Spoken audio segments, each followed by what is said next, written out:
Dios les bendiga, hermanos. Un saludo a los que ya están conectados y un saludo también a los hermanos que van a estar viendo de manera diferida este video. Como les comentaba hace un momento, pues algunos hermanos no tienen la oportunidad de estar en Facebook, no tienen Facebook, se les complica verdaderamente utilizar las redes. Hay hermanos a los cuales se les complica mucho utilizar las redes, pero algunos sí se les facilita mucho utilizar YouTube, así es que este video lo descargo, terminando esto inmediatamente lo descargo y tarda tal vez unas 2 horas en subirse a YouTube y se lo comparto a los hermanos por WhatsApp o por un video, un mensaje de texto, ¿no? Como el caso de la hermana Tere, a quien le mandamos un saludo, con mucho aprecio, a él, a su hijo Alfonso, a nuestros hermanos, ahorita no recuerdo quiénes más, a Kelly, a Svon, a todos ellos, ¿verdad? Les mandamos el video.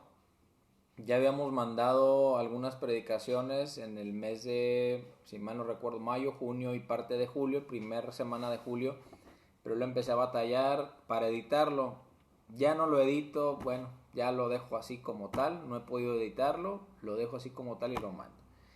Vamos a iniciar con el tiempo de la meditación del día de hoy. Vamos a ver el pasaje de Mateo capítulo 7. Mateo 7, vamos a estar desde el verso 1 al verso 6. Muy probablemente no vamos a alcanzar a ver todo este pasaje. Hoy preparé una breve introducción, o más que breve, una introducción con respecto a cómo abordar este tema y cómo entenderlo, porque hay algunas cosas que a veces no quedan muy claras y utilizamos, ¿verdad?, algunos textos fuera de contexto, hablando del contexto inmediato y también hablando de todo el consejo bíblico, porque al final de cuentas lo que vemos en la Biblia es una enseñanza coherente, teológica, una coherencia moral incluso en cuanto a lo que es bueno y malo, lo que es agradable ante los ojos de Dios y lo que no es agradable ante los ojos de Dios, y cuál debe ser nuestra perspectiva como hijos de Dios, como cristianos, como pueblo de Dios, ¿no? Mando saludos, voy a leer algunos de los mensajes que algunos hermanos están mandando. Mi hermana Hilda, un saludo a usted y su familia. A Elcita también, a mi hermana Elvis, a mi hermana Ruth, a mi hermana Laura Pereira también, junto con mi hermana Blanquita, ¿verdad? Un saludo, Dios les bendiga mucho. Espero que estén muy bien. Mateo capítulo 7, verso 1 al 6. Voy a leerlo primeramente la versión 60, que es seguramente la que usted tiene. Usted tiene en su casa la versión 60 de la Biblia, la que conocemos como Reina Valera, y dice: no juzguéis para que no seáis juzgados, porque con el juicio con que juzgáis seréis juzgados, y con la medida con que medís os será medido. ¿Y por qué miras la paja que está en el ojo de tu hermano y no echas de ver la viga que está en tu propio ojo? ¿O cómo dirás a tu hermano: déjame sacar la paja de tu ojo y aquí la viga en el ojo tuyo? Hipócrita, saca primero la viga de tu propio ojo y entonces verás bien para sacar la paja del ojo de tu hermano. No deis lo santo a los perros, ni echéis vuestras perlas delante de los cerdos, no sea que las pisoteen y se vuelvan y os despedacen. Saludos a mi tía Ana, mis primas y mi tío también allá en químicas, ¿no? Hay una pregunta que nos hacemos cuando leemos este versículo, ¿verdad? Saludos, Sara, a ti, a Toñito, a tus niñas. ¿Juzgar o no juzgar? ¿Qué significa juzgar? ¿Qué entendemos por juzgar? ¿Y cuál debería ser nuestra actitud cristiana? Porque a veces confundimos entre lo que es juzgar y hacer una crítica. E incluso la gente, ¿verdad?, tiene el error de decir es que la crítica es mala. Y lo hacen de una manera absoluta. Es que no critiques porque está mal. La palabra crítica tiene que ver, la palabra tiene que ver con la separación o el discernimiento entre lo que es bueno y lo que es malo. Todo el tiempo hacemos crítica. Todo el tiempo. Cuando usted va al mercado, usted hace crítica, porque escoge, ¿verdad? La fruta buena de la mala. O quien que vaya al mercado se trae, ¿verdad? Por muy barato que esté la naranja o cualquier alimento, cualquier fruta o verdura, se trae lo peor porque, bueno, no importa. Lo que importa es que compre barato. Todos tenemos la actitud de la crítica. Toda persona en su sano juicio, se refiere con el juicio, escoge entre lo bueno y lo malo, entre lo que le va bien y lo que no le va bien, lo que le conviene y lo que no le conviene. Es parte de la naturaleza del ser humano.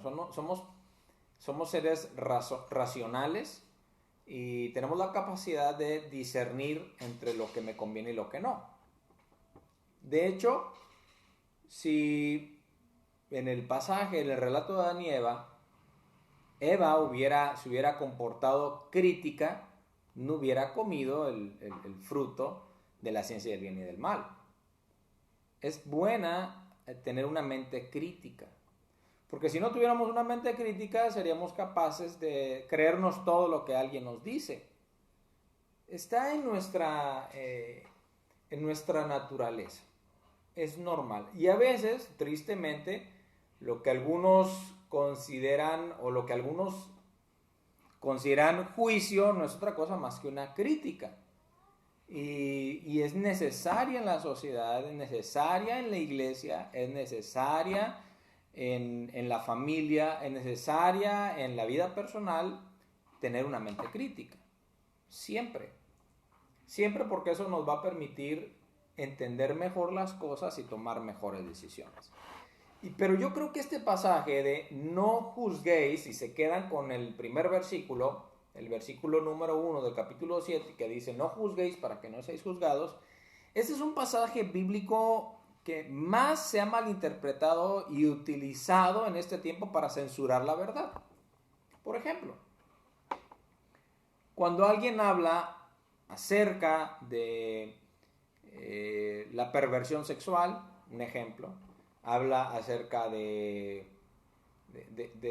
aborto como algo que es pecado. Hay que llamar, como dicen por ahí, al pan pan y al vino vino. El aborto es asesinato, el aborto por lo tanto es pecado.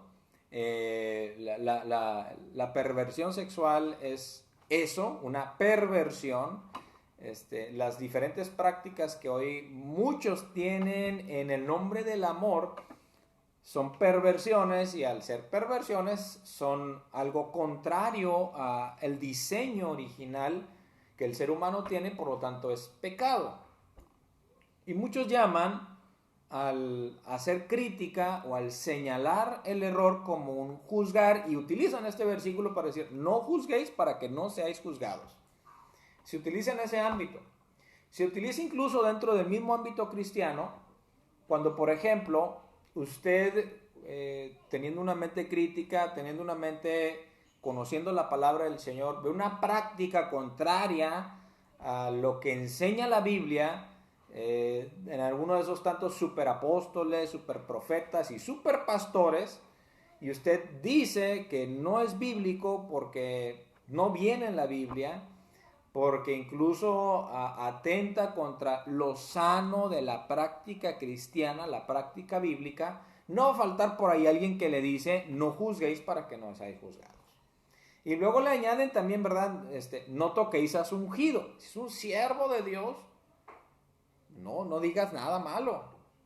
Es decir, y no es que estés diciendo algo malo en contra de la persona, sino lo que estás refiriendo es a la práctica y la enseñanza equivocada, y toda enseñanza equivocada y toda práctica contraria a la palabra de Dios tiene como consecuencia un peligro de desviarnos de la esencia del evangelio. Pero muchos dicen, no, es que si es un siervo de Dios, pues Dios lo juzgará. Y ciertamente Dios lo va a juzgar, pero eso no significa que no debamos tener una mente crítica para evaluar las prácticas y las enseñanzas, si van de acuerdo a la palabra del Señor o no. Necesitamos la mente crítica en todo momento, para nuestra vida diaria, para lo que hacemos o lo que no hacemos, para la vida de la iglesia, como también, ¿verdad?, para la vida personal. Tenemos que tener la capacidad de reflexionar. De hecho, es Jeremías en quien dice: párense en los caminos y mediten en sus obras, ¿verdad? Y mediten si han hecho lo correcto, si están haciendo lo que va de acuerdo a la voluntad de Dios, a la ley de Dios. Y si no lo están haciendo, entonces cambien del camino y pregunten por la senda antigua. Eso dice Jeremías. Entonces, en este tiempo, este versículo, muchos lo utilizan para decir, no, si alguien ha decidido llevar así su vida, no digas que está mal, porque tú también tienes cola que te pisen. A eso, en términos, en algunos ámbitos, como el diálogo, el debate, se le llama la falacia tu quoque. ¿Qué es tu quoque? Significa tú también o tú más. Mire, les voy a poner un ejemplo. Por ejemplo, en el ámbito político.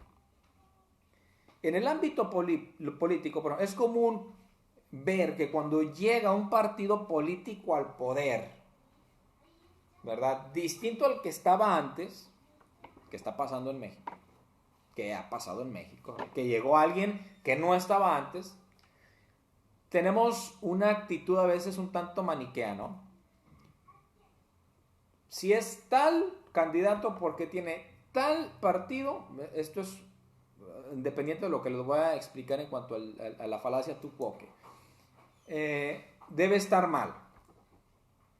Si es cambio, debe estar mal. O tenemos otra actitud: si es cambio, debe estar bien. Y no tenemos una actitud, una mente crítica para decir, no porque sea nuevo tiene que estar bien, no todo lo nuevo es mejor, como tampoco no todo lo viejo es mejor.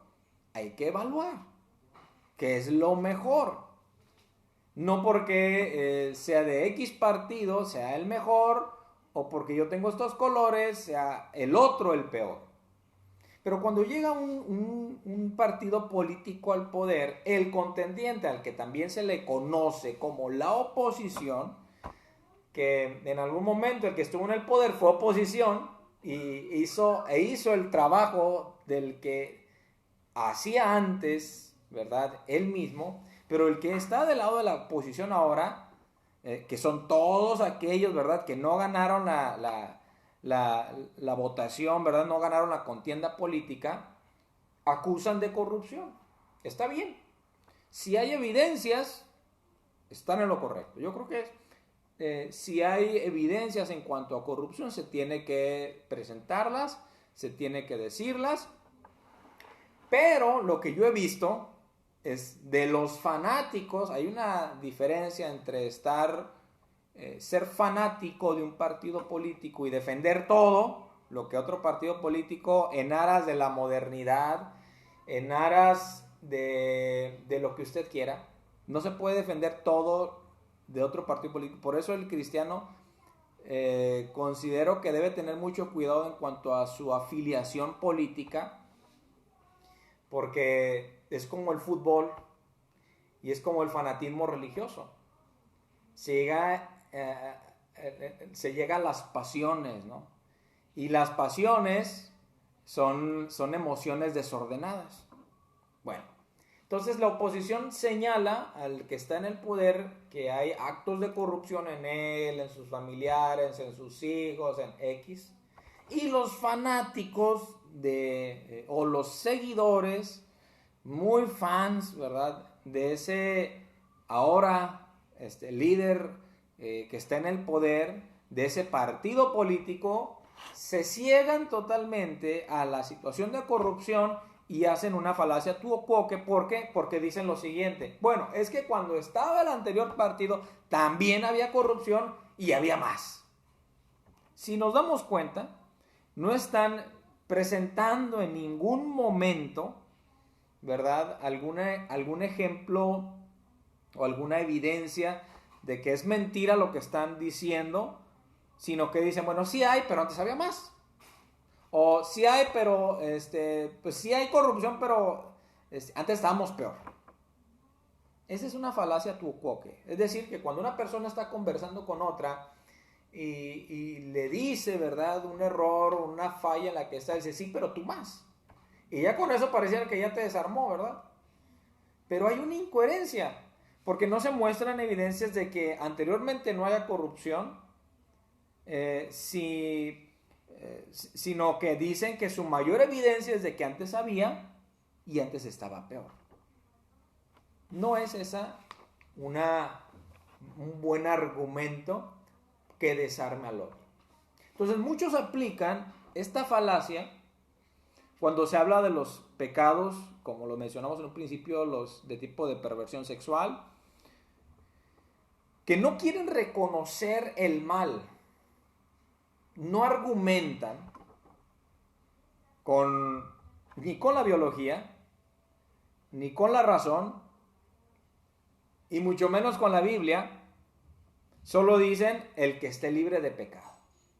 Me ha tocado incluso saber de algunos que han tergiversado el mensaje esencial de la Biblia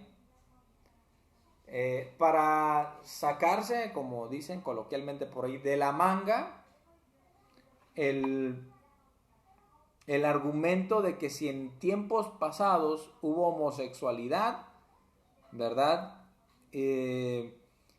La Biblia no lo condena. La Biblia condena todo aquello en lo cual haya falta de amor. Y la falta de amor no es solo un sentimiento en el cual yo acepto todo lo del otro, sino que el amor es el deseo de la realización del otro. El amor al prójimo es también mostrar el error al otro de tal manera que se aleje de él, porque ese error, ese pecado, esa falta lo puede llevar a la destrucción última. Entonces muchos utilizan tristemente esa misma falacia de decir, bueno, el que esté libre de pecado. No digas nada de la homosexualidad porque el que esté libre de pecado. No digas nada del aborto porque esté libre de pecado. Si eso aplicáramos a todo, pues entonces no podemos decir nada. Pierde sentido la esencia del evangelio, pierde sentido el sacrificio de Cristo, porque entonces ¿a qué vino Cristo? No vino a morir por nada, porque al final de cuentas pues nadie está libre de pecado. Y ciertamente, dice la Biblia, por cuanto todos pecaron, están destituidos de la gloria de Dios, pero el cristiano, al conocer el evangelio, tiene que aprender a avanzar en su conocimiento y discernimiento del bien y del mal. Pero entonces, ¿qué es lo que realmente nos dice ese texto desde del capítulo 7, verso 1 al verso 5 específicamente? Vamos a separar el verso 6 y vamos a limitarnos al verso 1 al 5. Está hablando Jesús de no juzgar primeramente. Lo primero que tenemos que entender es entender el contexto. Para comprender mejor un texto tenemos que reconocer el contexto. Cuando iniciamos a predicar o la enseñanza de Mateo, una de las cosas que apercibimos, una de las cosas de las cuales nos tuvimos que dar cuenta es que Mateo presenta estos dichos de Jesús y sitúa a Jesús en un monte, distinto a Lucas que lo pone en un valle. Mateo lo pone en un monte a la semejanza de Moisés, ¿verdad? Cuando da las tablas de la ley al pueblo. Entonces Jesús es presentado, además de el Mesías, a través de la genealogía. El primer capítulo habla de la genealogía de Jesús. Además de que es presentado como aquel Jesús contrario a Adán, ¿verdad? Al pueblo de Israel que en el desierto, ¿verdad? Mientras es tentado, peca y tienta a Dios. Contrariamente a ello, Jesús, como esa imagen, esa forma del nuevo pueblo, el nuevo Israel, vence la tentación en el desierto. Y no hace nada en contra de la voluntad del Padre y termina diciendo, ¿verdad? No tentarás al Señor tu Dios. Y finalmente, ¿verdad? En la última respuesta a la tercera tentación, Jesús le dice a Satanás, al Señor tu Dios adorarás y solo a Él servirás. Pero después de ahí, dice la palabra, ¿verdad? A partir del capítulo 5 de Mateo, que Jesús, viendo la multitud, sube al monte, llegan a Él sus discípulos y les empieza a hablar. Y esa es la manera de Moisés. Entonces hay un contexto de una figura que utiliza Mateo, de un Jesús como Moisés enseñando reglas comunitarias. Entonces tenemos que ver este pasaje como todo de vosotros sois la luz del mundo, las bienaventuranzas, vosotros sois la sal de la tierra, la oración, todo ese tipo de pasajes se dirige a los discípulos y son reglas o mandamientos comunitarios. Así como Dios, ¿verdad?, le habló al pueblo de Israel a través de Moisés y les dio ley en ese momento en el cual hubo ese casamiento, por así decirlo, esa alianza entre Dios y el pueblo de Israel en el Sinaí. Ahora Jesús también está haciendo una alianza con sus discípulos y les muestra las reglas comunitarias. Lo que son una marca distintiva del pueblo de Dios, lo que debe ser una marca distintiva del pueblo cristiano, de sus seguidores, de sus discípulos. Entonces esto aplica a la vida en comunidad. Y entonces tenemos que entender el no juzguéis para que no seáis juzgados, porque con el juicio con que juzgáis seréis juzgados y con la medida con que medís os serás medido. Es una regla y es un mandamiento de Jesús a nuestro comportamiento entre hermanos. ¿Cuál debe ser nuestro comportamiento entre hermanos? Primero, este es el contexto inmediato. ¿Cuál debe ser nuestro comportamiento entre hermanos?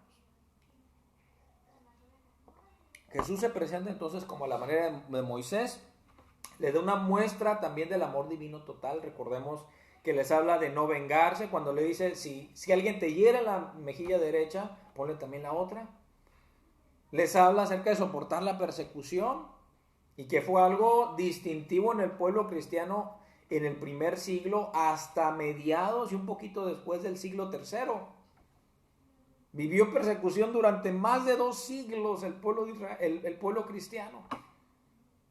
También les habló del amar a los enemigos, porque le oíste que fue dicho, ¿verdad? Ama a tu amigo y rechaza u odia a tu enemigo. Pero yo les digo que no se opongan, ¿verdad? No odien al que se les opone. Entonces este es el contexto. Jesús está dándoles reglas comunitarias, reglas del pueblo de Dios. Y además de ello, tenemos que entender el sermón y este pasaje como de carácter y con un espíritu legislativo. El espíritu de lo que está diciendo Jesús, es decir, el sentido, ¿verdad? El sentido de lo que dice es cuál debe ser el comportamiento entre hermanos cuando hay faltas en nosotros, cuando hay pecados entre nosotros. Porque hay una cosa que es cierta: el cristiano no va a dejar de pecar, no va a dejar de cometer errores, ya sea de pensamiento y ya sea de comisión o de omisión, pero el cristiano no deja de pecar. ¿Y cuál debe ser la actitud entre nosotros cuando vemos al otro fallar? Eso es el contexto de este pasaje.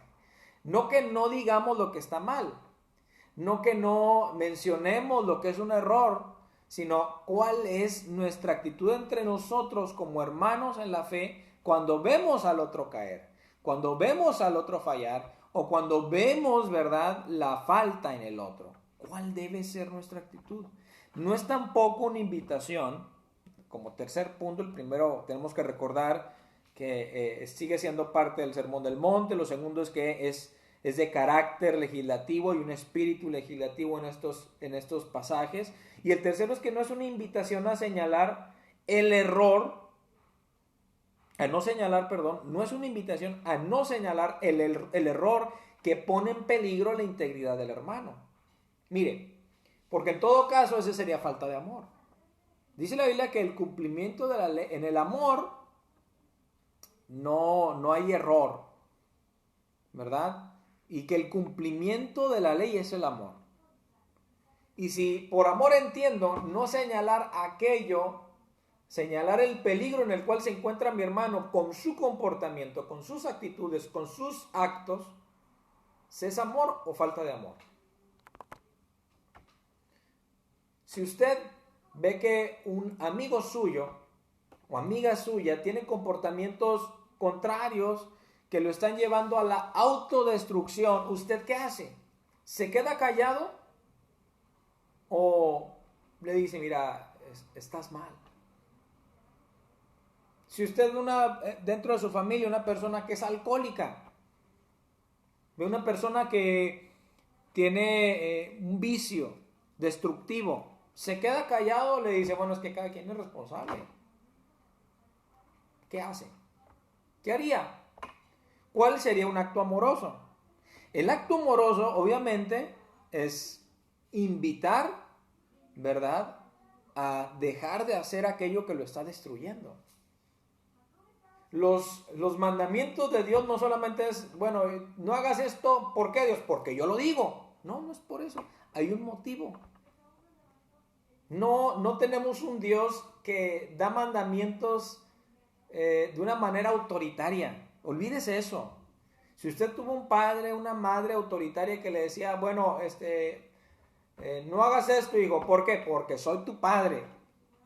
Eso no entra en el carácter divino. En el carácter del Padre, tenemos un Padre amoroso, pero un Padre que desea lo mejor para sus hijos y un Padre que no va a estorbarle a que hagan sus hijos algo, sino que les va a invitar a que tomen decisiones correctas. Les va a invitar a tomar una vida de comunión con Él. Entonces, este pasaje no es una invitación a no señalar el error que pone en peligro la integridad del hermano. Porque en todo caso, hermanos, esto sería una contradicción con las palabras de Jesús y las palabras de sus discípulos. Miren, por ejemplo, cuando a Jesús les llevaba a la mujer adúltera, ¿recuerdan en el pasaje de Juan? Le lleva a la mujer adúltera y Jesús no dice, no juzguéis para que no seáis juzgados. Jesús no dice, no hizo nada. Jesús no dice, déjenla, no la molesten, todos tienen cola que la pisen. Jesús dice, ¿verdad? Cuando se la presentan para que sea enjuiciada, es decir, para que se haga una sentencia de muerte contra ella, y le dicen, ¿qué debemos hacer? Lo estaban probando, pero Jesús dice, el que esté libre de pecado, que tire la primera piedra. Y él está hablando acerca del carácter moral de los que la acusaban. Y de esto también nos va a hablar el pasaje más adelante, del carácter moral del que señala. Casi siempre una persona que señala es una persona que no lo hace muchas veces. La mayor parte de ellos, la que tiene la actitud de señalar el error en el otro, no lo hace con una actitud de restaurar al otro, sino con una actitud de machacar al otro. Esos que llevaron a Jesús a la mujer adúltera no iban con la intención de que, bueno, Señor, ¿qué podemos hacer para que sea restaurada? ¿Qué podemos hacer para que ella deje esa mala vida? Ellos dicen, hay que matarla. Y Jesús les dice, el que esté libre de pecado, que tire la primera piedra. Y después de que esto ocurre, dice que desde el menor al mayor, todos se fueron retirando, dice, porque sus conciencias no los dejaron. Pero luego se dirige a la mujer y le dice algo. ¿Alguno de ellos te condenó? Dice, no. Dice, ni yo te condeno. ¿Cómo? Se me pone la piel chinita de pensar que el hombre más santo que pudo haber, que ha habido y que nunca habrá después de él en este mundo, le haya dicho a una mujer sorprendida en el adulterio, ni yo te condeno. Vete y no peques más. Jesús no está diciendo que la mujer no peca. Le dice, ni yo te condeno. Vete y le da una invitación. No peques más. Jesús enseña con sus actos, a través del Evangelio, le enseña, ¿verdad?, al pueblo, a sus discípulos, que no se trata de condenar al otro. Se trata de invitar a la restauración al otro. No es este pasaje de no juzguéis, para que no seáis juzgados, una invitación a no señalar el error. a no reconocer el error, a no distinguir o, como decíamos en un principio, hablando de la crítica, que significa separar lo bueno, lo correcto de lo incorrecto, lo bueno de lo malo, a decir, no, tú deja que la gente haga lo que quiera, tú no te metas. No digas que la homosexualidad es pecado porque todos tenemos cola que nos pisa. No está diciendo eso la Biblia. La Biblia lo que está diciendo es no juzgues. No te pongas del lado del juez. La traducción del lenguaje actual dice no se hagan jueces. La actitud del juez habla de superioridad. También en las palabras de Jesús y los discípulos, de los profetas del Antiguo Testamento, vemos que hay momentos en los cuales los profetas como Isaías, Jeremías, señalaron el error del pueblo. Pero al señalar el error del pueblo no los señala solamente, sino que hay una invitación a volver a Dios. Siempre encontramos en las palabras proféticas, ¿verdad?, una invitación a volver a Dios, una advertencia de a dónde iba el pueblo, si seguía pecando en la idolatría, si seguía pecando en la injusticia social, si seguía pecando en la avaricia, si seguía pecando, ¿verdad?, en el amontonamiento de riquezas, en la opresión al pobre. Y también les invitaba, ¿verdad?, a tomar otra acción, a tomar otra decisión, a tomar otra actitud con respecto a la vida que llevaba el pueblo.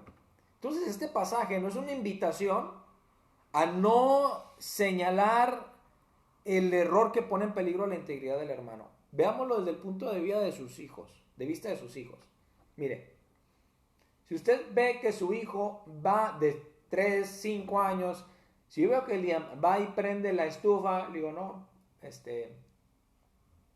le voy a decir nada. Él sabe lo que hace. Él sabe lo que hace. Usted va y lo advierte. Y va y le cierra la llave. Y tal vez hasta le da un varacito. O en ese momento lo corrige, ¿verdad? Pero tal vez si lo vuelve a hacer después de que usted le advirtió de que no lo hiciera, le va a dar un varacito. Y a lo mejor prefiere darle el varacito en las pompis para que le duele un poquito y llore un poquito y entienda que no debe hacer eso, no porque irracionalmente usted diga que no debe hacerlo, sino porque hay un motivo por el cual no debe hacerlo, hay un peligro. Así los mandamientos de Dios no son irracionales, son muy racionales. Nos advierten del peligro de la avaricia, de la codicia, del alejarse del diseño original, del alejarse del amor al prójimo, a dónde puede llevar y desencadenar la sociedad que se aleja de los mandamientos de Dios. No es libertad, es libertinaje que lleva a la destrucción. Entonces, tristemente, digo, ahorita muchos usan ese pasaje, no juzguéis para que no seáis juzgados. No, me quedo callado porque no vaya a ser que al rato Dios me juzgue a mí también. No es eso. No es una invitación a no señalar el error. Es una invitación, al contrario, las palabras de los evangelios de los discípulos de Jesucristo son una invitación. Este pasaje y toda la Biblia y el Nuevo Testamento se nos invita a corregir al hermano que está en el error, ¿verdad?, para que no pueda vivir las consecuencias de sus malos actos. Mire, vamos a Santiago capítulo número 5.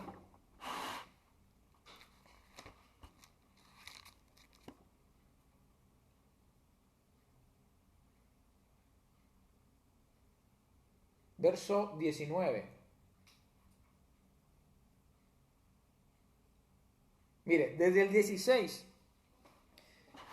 porque va a tener, toda la Biblia se interpreta a sí misma en este sentido. Desde el 16, Mateo 5, dice, confesad vuestras ofensas unos a otros y orad unos por otros para que seáis sanados. La oración eficaz del justo puede mucho. Elías era hombre sujeto a pasiones semejantes a las nuestras. Muchos se imaginan a los profetas como Elías, Isaías, Jeremías como superhombres. No eran superhombres, eran como usted y como yo. Eso dice el texto. Era hombre sujeto a pasiones semejantes a las nuestras. Dice, y oró fervientemente para que no lloviese, y no llovió sobre la tierra por 3 años y 6 meses. Está hablando de la fe. Ese es el mensaje, la fe. Dice, y otra vez oró, y el cielo dio lluvia, y la tierra produjo su fruto. Y fíjese que utiliza, perdón, la imagen profética de Elías, que es el profeta por excelencia para los judíos. Por eso menciona a Moisés y Elías en la transfiguración, ¿verdad? De alguna manera simbolizando o personificando toda la escritura del Antiguo Testamento. Pero Elías es el referente profético que señaló a Acab su pecado, que enfrentó a los profetas falsos, ¿verdad? Los profetas de Baal. Y utiliza este mismo referente profético, que es Elías, referente, no porque sea un superhombre, sino un referente del profetismo en Israel, para decir lo siguiente. En el verso 19, esto no es aislado de lo que dice de Elías, ni de lo que empieza a decir desde el verso 6, ni mucho más atrás, pero nos vamos a limitar al 16 en adelante. El 19, hermanos, si alguno de entre vosotros se ha extraviado de la verdad y alguno le hace volver, sepa que el que haga volver al pecador del error de su camino, salvará de muerte un alma y librará multitud de pecados. Elías, ¿recuerdan a Elías? Cuando se enfrenta a los falsos profetas, reúne a todo el pueblo, ya cuando va a orar para que llueva, después de que pasan 3 años, ¿verdad? Y 6 meses de no llover, reúne al pueblo, reúne a los profetas de Baal, ¿verdad? Y les pone un reto. A ver, vamos a hacer aquí, cada quien le va a pedir a su Dios. Yo voy a pedirle a Jehová y ustedes le van a pedir a Baal. Y dice que los falsos profetas le pidieron a Baal y se sajaban, ¿verdad? Se cortaban, gritaban, hacían grandes cantos, lamentos, oraciones, para que descendiera fuego del cielo sobre el animal muerto en un altar. Y nunca sucedió nada, ¿no? Y Elías se reía, le decía, bueno, tal vez se fue de vacaciones, tal vez no está en casa, grítenle más fuerte. Pero ya cuando le toca a Elías orar a Dios para demostrar que solamente Jehová es Dios, solamente hay un Dios, se refiere al pueblo y le dice, ¿hasta cuándo claudicaréis entre dos pensamientos? Si Baal es Dios, dice, síganle. Dice, pero si Jehová es Dios, síganle. Dice, pero dejen de estar jugando. Dejen de estar claudicando. Santiago también dice, es uno de los que señala, el hombre de doble ánimo es inconstante en todos sus caminos. Entonces, ¿qué está haciendo Elías? Está tratando de volver del error al pueblo de Israel. Y le está diciendo, ¿hasta cuándo van a claudicar entre dos pensamientos? Hay una verdad irrefutable. Jehová es Dios. Y Baal no es nada. Aquí no es nada. Y después pide, ¿verdad?, que pongan agua de tal manera que se derramó el agua. Se hizo, ¿verdad?, un charco alrededor del altar. Clama a Dios y desciende fuego del cielo y consume todo el holocausto. A esto se refiere Santiago cuando dice, si alguno de entre vosotros se ha extraviado de la verdad y alguno le hace volver, dice, sepa que el que haga volver al pecador del error de su camino, salvará de muerte un alma y cubrirá multitud de pecados.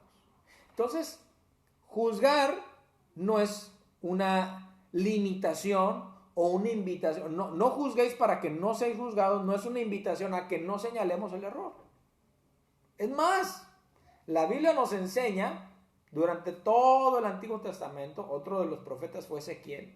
Recordemos que el Señor le habla a Ezequiel y le dice, yo te he puesto por atalaya en tu pueblo. ¿Qué era el atalaya? Era una persona que estaba en una alta torre sobre las murallas y avisaba al pueblo que vivía dentro de las murallas cuando venía el enemigo y les apercibía para prepararse para la batalla. O si venía alguien, era una persona que apercibía. Entonces, exhortar, apercibir, señalar el error no es similar a no juzguéis para que no seáis juzgados. Este es otro asunto.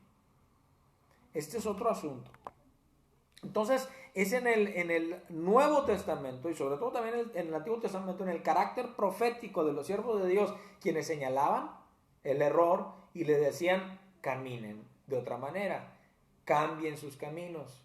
Y le dice Elías, ¿hasta cuándo van a claudicar entre dos pensamientos? Si Jehová es Dios, ¿verdad? Síganle, pero si no es Dios, sigan a Baal.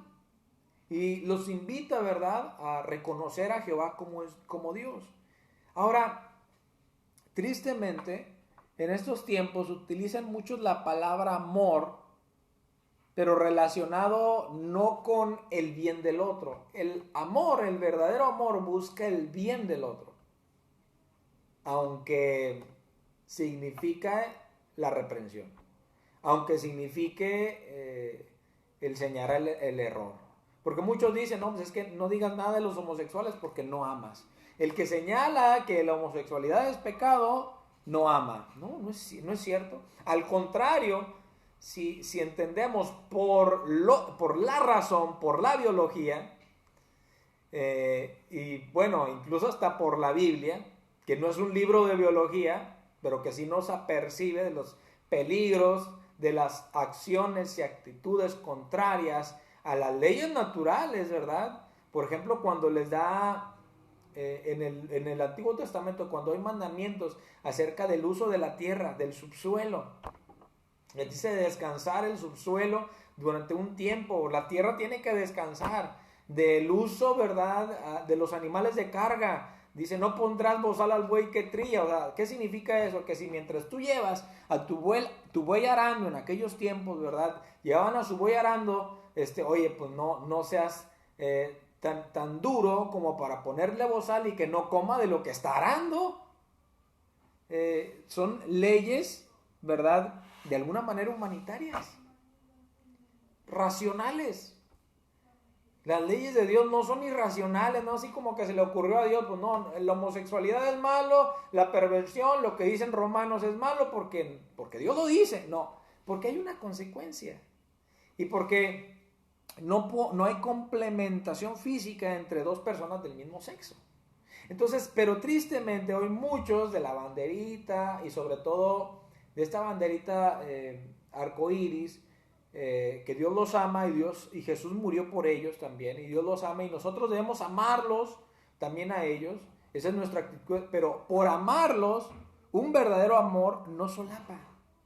Un verdadero amor ayuda a otro, ¿verdad?, a salir del error. Amor no es solapa, no es solapar, ¿verdad?, el error del otro, pero sí es ayudar a otro. Y ayudar a otro, hermanos, no es sinónimo de superioridad. Lo que vamos a ver la siguiente semana es el no juzguéis para que no seáis juzgados. Es que no debe haber una actitud en el creyente, en la comunidad de creyentes, de superioridad moral. La Biblia nunca enseña la superioridad moral. Dice, por cuanto todos pecaron y están destituidos de la gloria de Dios. Dios no ha puesto a juez, ¿verdad?, en el sentido de lo moral, a nadie entre nosotros. La Biblia es la norma. La palabra de Dios es la norma. La razón también es la norma. Es una norma. Pero amor no es solapar el error del otro. Y ayudar al otro del error, sacar al otro del error, no es un sinónimo de superioridad. Muchos piensan que cuando señalamos el error en los pecados estamos diciendo que somos superiores. No, jamás vamos a decir que somos superiores. Hay un solo bueno y ese es Dios. Dice, en cambio, señalar el error y ayudar al otro a salir del error es un sinónimo de madurez. No de superioridad, pero sí de madurez. Mire, por ejemplo, si vamos a 1 Corintios capítulo 3, bueno, mejor lo veo en la 60.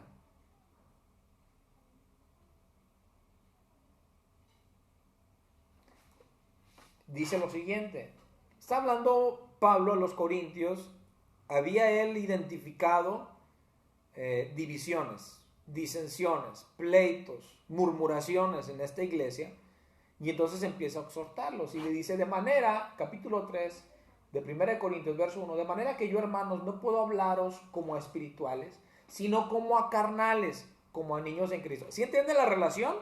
Un espiritual es un maduro, un carnal es un inmaduro. Fíjese, os di a beber leche y no vianda porque aún no erais capaces, ni sois capaces todavía, porque aún sois carnales, es decir, aún sois inmaduros. La leche, o sea, está haciendo una relación, está haciendo una analogía entre el crecimiento, la madurez y la inmadurez, ¿verdad? Humana, física humana, y el crecimiento y la madurez espiritual. El niño toma leche, el adulto come vianda. Y dice, el niño espiritual, dice, toma leche espiritual. El cristiano maduro, o perdón, el carnal, el cristiano carnal es un niño espiritualmente hablando. Porque aún no entiende muchas cosas y sigue haciendo tantas cosas que ya no debería ser propio de una persona madura. Pero una persona madura come vianda. Una persona madura espiritualmente, una persona espiritual es similar a, una persona espiritual es similar a madura, no superior, madura, que es muy distinto. Le voy a decir por qué. ¿Qué vale más, la vida de un anciano de 80 años o la vida de un niño de 10? ¿Qué vale más? ¿Alguien me quiere responder por ahí?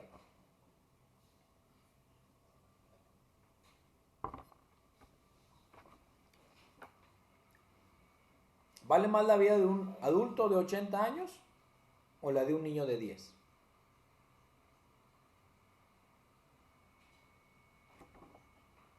Valen lo mismo. Nadie me quiso responder. Valen lo mismo. Porque los dos fueron hechos a imagen de Dios. Por eso estamos en contra del aborto.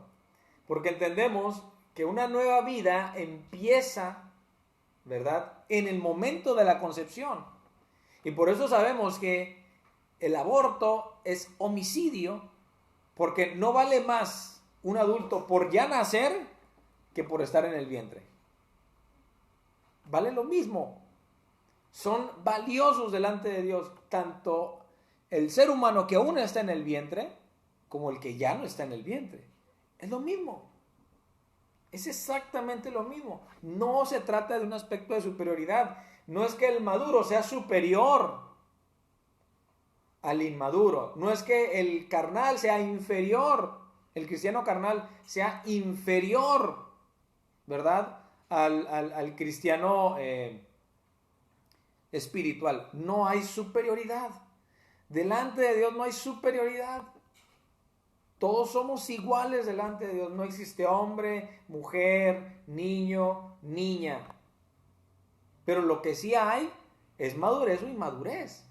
Entonces continúa hablando Pablo y dice, porque diciendo uno, yo ciertamente soy de Pablo, y el otro, yo soy de Apolos, no sois carnales. Es correcto, hermana Ruth, valen lo mismo un anciano de 80, de 90 años, de 100 años, ¿verdad?, en la condición en la que se encuentre, que un niño de 10 años o una persona de 30 años en todas sus facultades mentales. Valen lo mismo. No deja de ser humano, no son un infrahumano. ¿Por qué? Porque mire, en todo caso estaríamos ante el mismo discurso nazi. El discurso nazi decía que los judíos eran inferiores, que los idiotas eran inferiores, que los que tenían alguna malformación eran inferiores y los que no eran de su raza eran inferiores. ¿No es lo mismo que dice el aborto? No es un niño. El aborto dice que no es un ser humano lo que está en el vientre de la madre. El cristiano no puede compartir eso. El cristiano no puede decir, no, pues no pasa nada, pues todavía no nace, todavía no es un ser humano. La Biblia misma dice, en los Salmos, mi embrión vieron tus ojos. ¿Qué significa eso? Bueno, significa el valor de la vida humana desde el momento de su concepción. Ella es una nueva vida. Ya no comparte, no tiene una identidad genética totalmente distinta a la madre y al padre que los procrearon. Entonces sigue diciendo aquí Pablo que los cristianos de Corinto eran carnales porque había divisiones, había disensiones, había pleitos, dice, andaban como hombres, es decir, como no creyentes, eran inmaduros. Entonces, cuando una persona entiende, discierne entre el bien y el mal, es una persona madura. Cuando un cristiano discierne entre lo que es sano y lo que no es sano, lo que es bíblico y lo que no es bíblico, lo que aprovecha y lo que no aprovecha, es una persona madura. Por eso Pablo se cansa en decirle a los corintios, todo me es lícito, dice, pero no todo conviene. O sea, hay que ser maduros. Entonces, Pablo menciona de la madurez, que a los cristianos que le llama espirituales. No es un rango inferior de cristianos. No, no se refiere a eso. Se refiere a la madurez o inmadurez. No hay superioridad de Cristo. No hay cristiano más superior a otro. Porque por todo murió Cristo.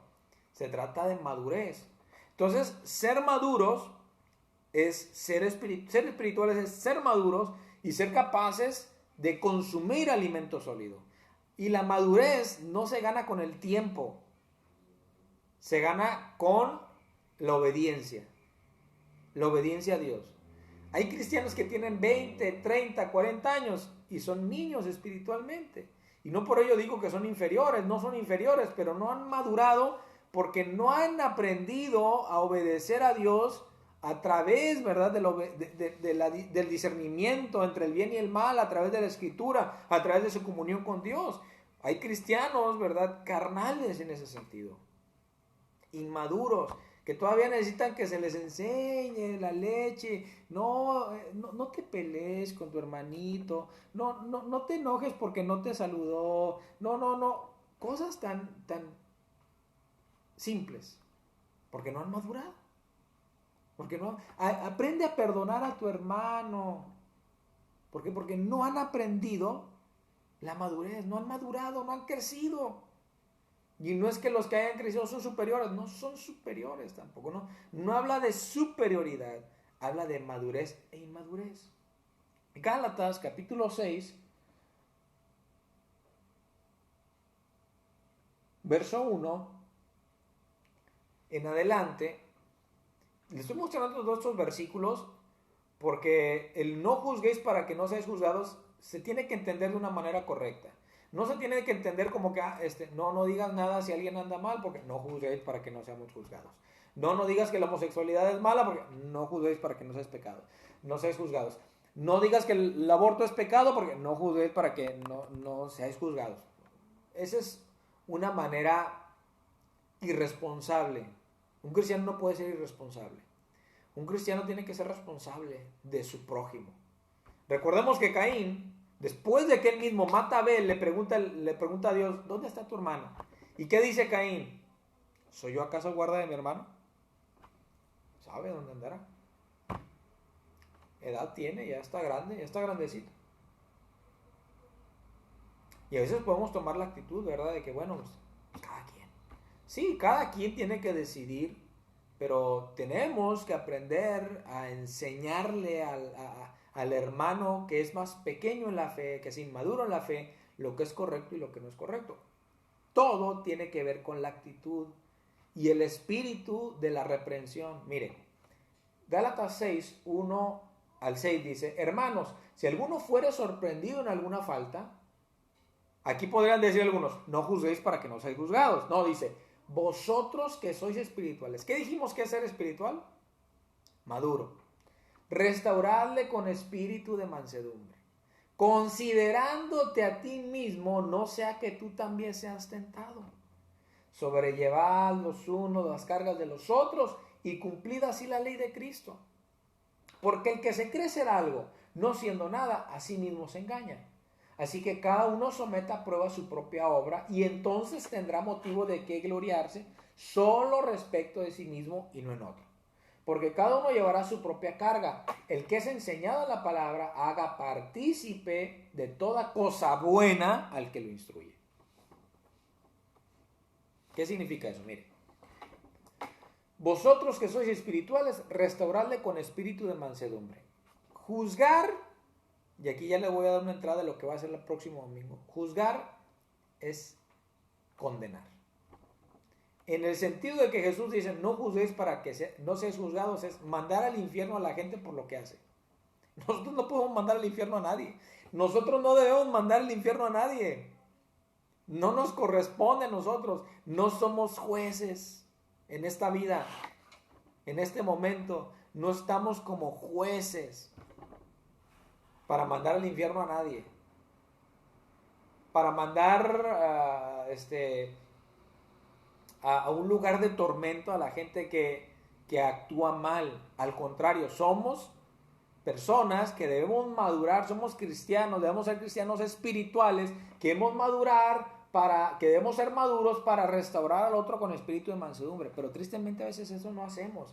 Vemos que el hermano cayó en adulterio y ¿qué es lo primero que hace? Machácalo y no lo puedo ni ver. Y no, hombre, ni me lo encuentre. Me ha tocado a veces, tristemente, o se va de la iglesia, no, ya se fue. No, ya se fue Me ha tocado en algunas iglesias recibir a gente que se han ido hablando mal de la iglesia donde hemos estado. Sin razón. Pero me ha tocado recibirlos también. ¿Por qué? Porque yo no soy nadie para juzgarlo. Yo seguiré enseñando la palabra. Yo seguiré enseñando lo que es la santa palabra de Dios, la Biblia, el amor. Claro que si veo que anda en un error, lo voy a exhortar en el amor del Señor. Dice aquí la Biblia, con espíritu de mansedumbre. ¿Por qué con espíritu de mansedumbre? Porque ¿cómo debo yo ser capaz, verdad, de exhortar a mi hermano que anda en el error? ¿Qué significa con espíritu de mansedumbre? Bueno, nos dice mucho cuando dice, considerándote a ti mismo, no sea que tú también seas tentado. ¿Qué significa eso? ¿Cómo te gustaría a ti que te trataran cuando te equivocas? ¿Como un hijo del diablo?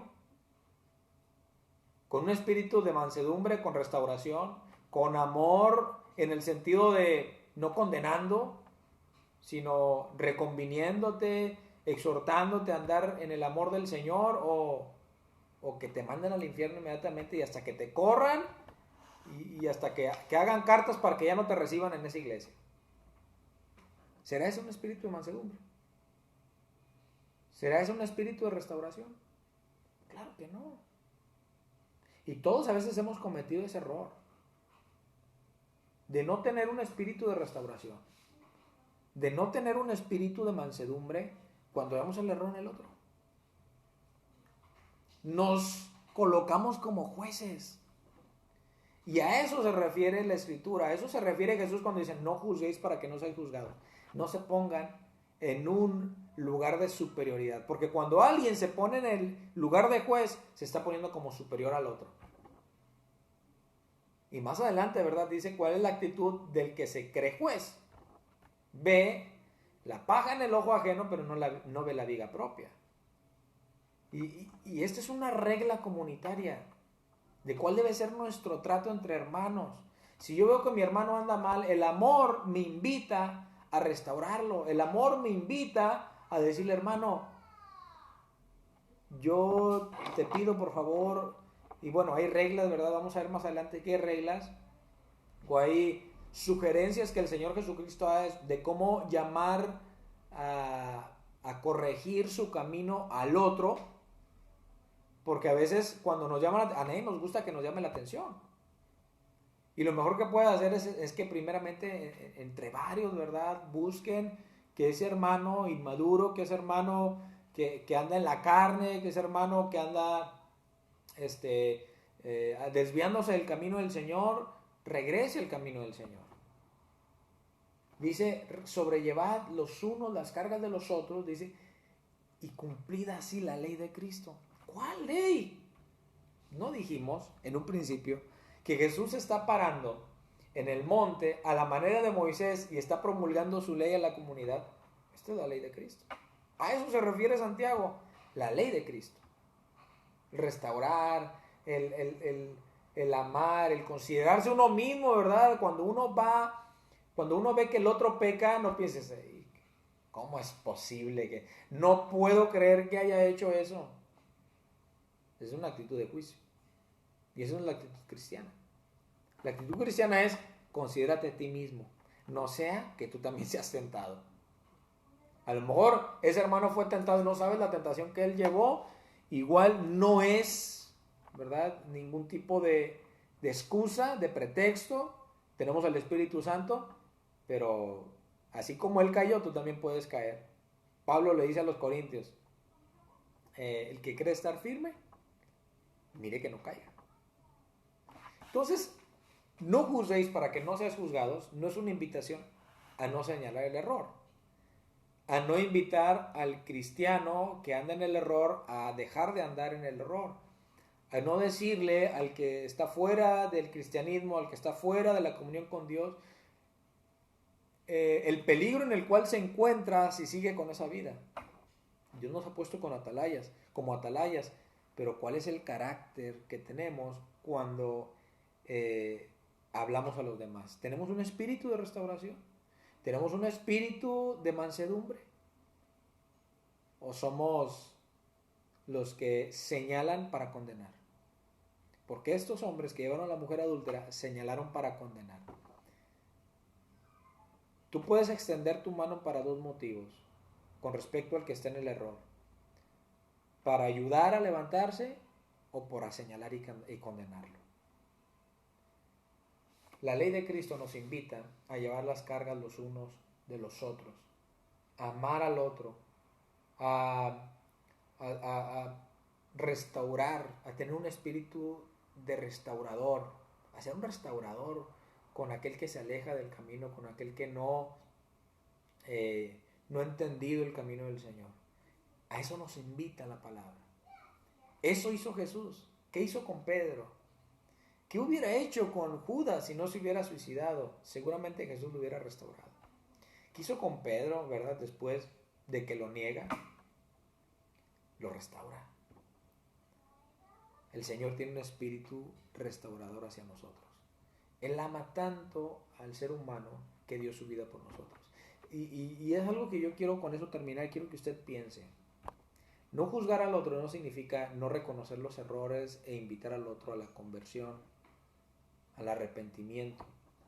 No juzgar al otro es no ponerse en el trono que solo Dios le corresponde. Y si Dios mismo, estando en su trono de gloria, no condenó a la humanidad, sino que mandó a su propio Hijo a morir, el único santo, bueno, justo, moralmente perfecto y sabio Dios, ama al peor pecador, al peor violador, al peor de los peores seres humanos que usted puede imaginarse. ¿Quiénes somos nosotros para no amarlo y para condenarlo? Si Dios no lo ha condenado aún y le ha ofrecido el camino de la salvación al peor pecador, ¿quiénes somos usted y yo para condenarlo y enviarlo al infierno? Debemos tener un espíritu de restauración y un espíritu de mansedumbre. Señor, en el nombre de Jesús, en esta tarde te damos muchas gracias por este tiempo. Pedimos que nos ayudes a tener el espíritu de Cristo, en el sentido de tener ese mismo sentir de amor, de restauración. Ciertamente Jesús era un hombre santo, bueno, tu Hijo perfecto en todos los sentidos, Señor. Pero no condenó a la mujer, la restauró. Y nosotros debemos ser también hijos tuyos, que entre nosotros como cristianos, Señor, como comunidad de la fe, aprendamos a restaurar